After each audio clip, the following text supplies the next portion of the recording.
And welcome back to Atreyu News. Illegal immigrant leaps to his death minutes after deportation. Look who is being blamed. The family of an illegal immigrant who was deported and committed suicide earlier this week is blaming President Trump for his death. LA Times reported Mexican man who had just been deported from the United States is believed to have leaped to his death Tuesday from a bridge near San Diego border crossing. Prosecutor's office in the Mexican state of California said the death of Guadalupe, who was 44, is being investigated as a suicide, which coincided with this week's announcement that U.S. authorities are planning a major crackdown on immigrants living in the country illegally, sparked outrage in Mexico, with some tying the incident to President Trump. Sparked outrage in Mexico? Why the hell would it spark outrage in Mexico? It's not like he was over here legally. Olives, who spent years working illegally as a gardener in California before recently being deported, tried to cross back into the United States on Monday, according to a Mexican official who had knowledge of the case but was not authorized to speak to the media. At least one Mexican newspaper reported that Olives had screamed about not wanting to return to Mexico before leaping to his death. That's what I don't get. These people will march in the street pro-Mexico waving a Mexican flag and they hate their own country. Like, what the hell? The website of the newspaper ran on the story on Olives on a page labeled The Trump Era. Well, there you have it.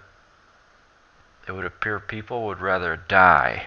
They would rather die than go back to that crap hole called Mexico. Breaking. New video emerges from evacuated California city and it's bad. Look at that. The cursed state of California. Drone video shows a flooded neighborhood in San Jose, California, where 14,000 households were ordered to evacuate. Place is cursed.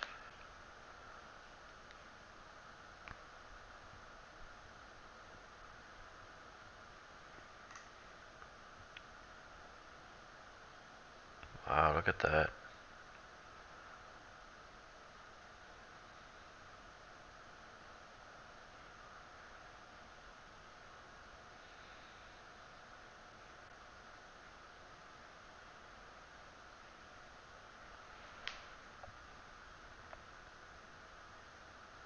There's no sound or anything, so.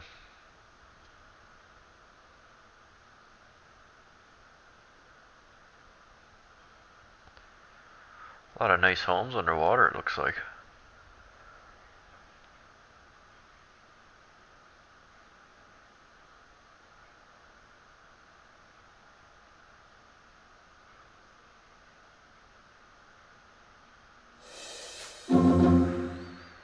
Wow, that sucks. If the place is cursed, what do you expect? Surprise, surprise, New York City Mayor Bill de Blasio caught with foot and mouth over Trump's security budget.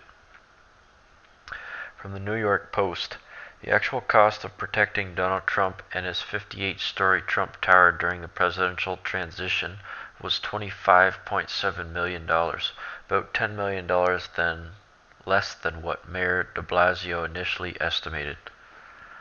Police Commissioner James O'Neill sent a letter to New York City area members of Congress this week outlining the final security bill, $24 million for NYPD and $1.7 million for the fire department. Just $1.7 for the fire department? That seems low.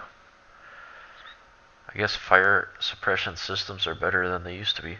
The cost covers the 75 days between election day and inauguration. O'Neill acknowledged initial estimate was $35 million in December, but the tab turned out lower after an extensive analysis of payrolls, overtime sheets, and over 25,000 individual patrol log entries. De Blasio in December asked Congress to reimburse New York $35 million. Feds only approved $7 million, partially because officials wanted to see proof of actual costs. One Republican source called the $35 million figure a back-of-the-envelope number thrown out by Mayor's office. New York is now requesting the remaining $18.7 million. Well, I suppose it wouldn't cost so damn much if a bunch of the psychos on the left weren't calling for his death and his children's death, like it's hilarious. They all say, well, not all of them, a lot of socialist morons on the left say, kill this person, kill that person. So when extra security gets hired to protect the person that a threat is set against, they complain about it, like hypocrisy.